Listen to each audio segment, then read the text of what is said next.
Professor Aristotle Tziampiris on the Prometheus Annual Energy Lecture.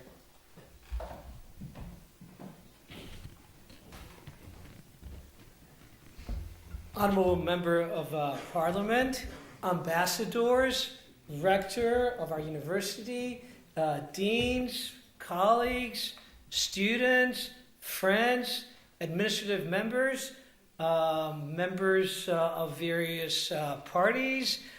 Thank you so much for being here. The honor is ours. And let me just, I'll go off script. Let me just say that I heard the rector say before something very important. It's a tradition. Once you have the second lecture, you do have a tradition. And with Ambassador Pyatt and now Ambassador Morningstar, you have a tradition starting at the very top. You can't improve upon that. We'll try. We'll see. Probably not.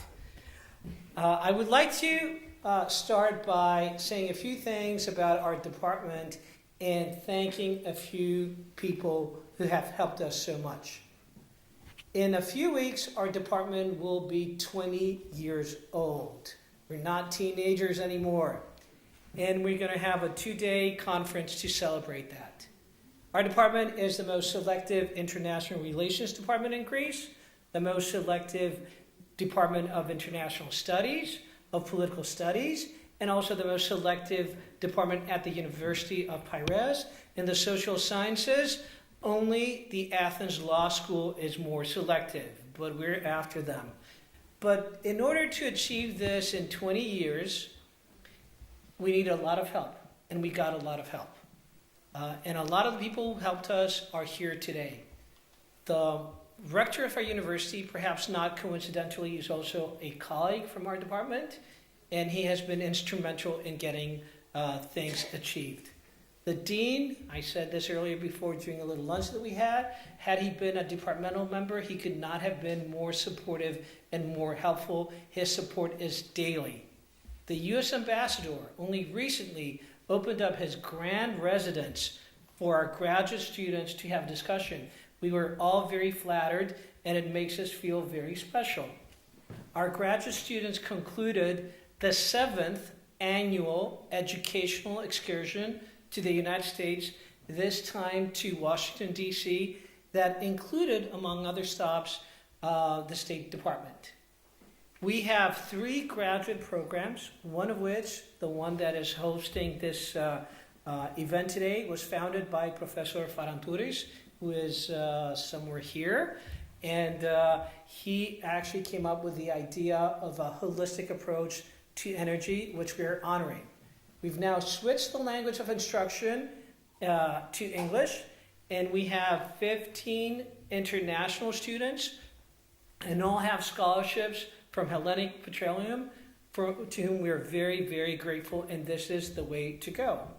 Only recently, our colleague and now Professor Emeritus, Nikos Kotsias, was foreign minister in Greece for 4 years, and we're going to be writing about what he did for years to come.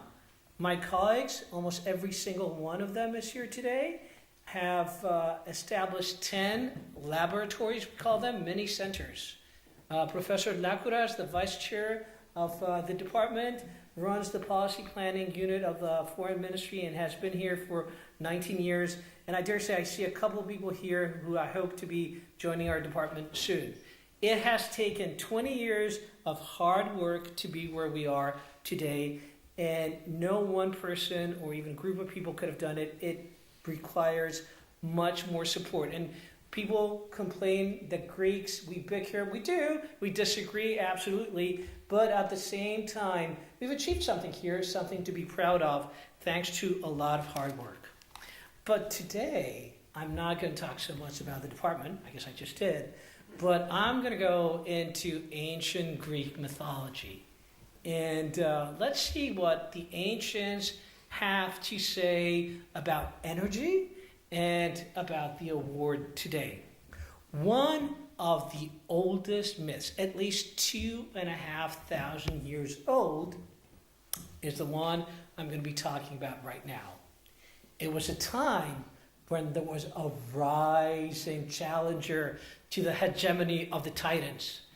The rising challenger were the gods of Mount Olympus. And I'm going to explain it in exactly the kind of terms that Professor Blatia is my mentor, and as I always say, the driving force behind everything we do explains this. So you had the established power of the Titans, and you have the rising power, the gods.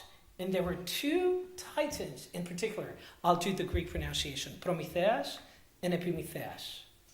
And when you have a rising power, you have two choices. One is to try and balance them. I'm using IR theory here. Or you can bandwagon. You can join with them. And they chose bandwagoning. So at the end of the day, they were part of the winning coalition. And Zeus was very happy with these two titans. So he gave them two tasks. Prometheus created mankind, and Epimetheus created all the animals. Now this is, Plato tells us, Prometheus means foresight. Epimetheus, insight. So the guy with foresight looked at his creation and he said, well, I've created men and women. They're not very strong. They don't have big teeth or sharp claws. They're not very strong. They're not very fast. They don't have much of a future in this world. They'll fall easy prey, pun intended, to the animals. I got to help them a little bit more. So what does he do? He gives them fire. And the ancients thought that this was a turning point in world history. Why? Fire is energy. Energy is power. Energy allows you to survive, to prosper. Energy, fire are knowledge, and they're dangerous. Zeus was not happy because suddenly men and women had energy, a chance, power, knowledge, prosperity. He was jealous. He was a true autocrat. So he actually devised a cruel punishment, if there ever was one, for Prometheus. He was chained to a rock, and then not an eagle, but a drone eagle. The eagle was actually created by Hephaestus, would eat his liver, and then during the night, his liver would regenerate, and then they would start all over again. And that was the punishment for energy and power. But wait, there's more. Epimetheus, remember him, was given a wife. A wife, again, something like think of artificial intelligence. She was created. And her name literally means all gifts, Pandora. And she was given a little dowry. And her dowry consisted of one little box. That was it. And one clear instruction. Do not, under any circumstances, do not open this box. Well, human nature is inquisitive. We know how this ended. Pandora opens the box, and all the ills of mankind come out. We have earthquakes, famine, referendums, everything comes out, and she quickly closes the box, and there's only one thing left in there, and that's hope. And that's a double-edged sword. If you think about it, it was with the other ills, but still there's hope. The godfather of this lecture was the rector. We had a meeting at his office, a brainstorming meeting. We were trying to figure out, and he very aptly came up with the name Prometheus. Why is it apt?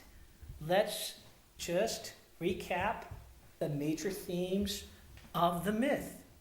Figures larger than life, titans, gods, balance of power, classes, confrontation, danger, punishment, empowerment, curiosity, revolution, knowledge, hope. The lecture is aptly named. Thank you very much.